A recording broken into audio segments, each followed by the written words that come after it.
Vegas Golden Knights forward Ryan Reaves was issued a 2-game suspension Monday for roughing and unsportsmanlike conduct against Avalanche defenseman Ryan Reaves in Sunday's Game 1 at Ball Arena.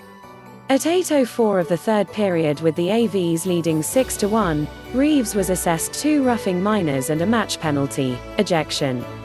The minors were his cross-check on Colorado goalie Philipp Grubauer and punching Reaves and throwing him to the ice. Reaves, 6'2" and 225 pounds, then removed Reaves' helmet and placed a knee on Reaves' head while it was against the ice. In a video by the NHL's Department of Player Safety, it said Reaves and the Knights acknowledge Reaves pulled out a chunk of Reaves' hair and his actions were in retaliation from Reaves' earlier hit on Knights forward Mattias Janmark. This is Reaves' third NHL suspension. He served a 1-game suspension in last year's playoffs for an illegal check to the head of Vancouver Canucks forward Tyler Motte. Reaves shoves Grubauer with his stick and begins throwing punches at Reaves and takes him down to the ice, the video narrator said.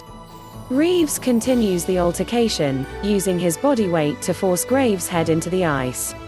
As both the officials and other players unsuccessfully attempt to separate the two, Reaves continues to push forward forcefully down on the vulnerable Reaves, eventually ripping his helmet off. During this scrum, both the officials and Reaves acknowledge that a chunk of Reaves' hair was pulled out by Reaves.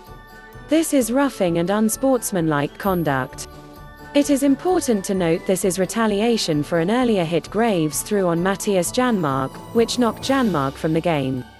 Reaves and the Golden Knights acknowledge that, angered by the earlier hit, he takes this opportunity to send a message to Reaves as payback. And while some of the actions taken by Reaves could be sufficiently penalized by the on-ice officials, the totality of Reaves' actions, combined with the game situation and the retribution involved in the play, necessitates supplemental discipline.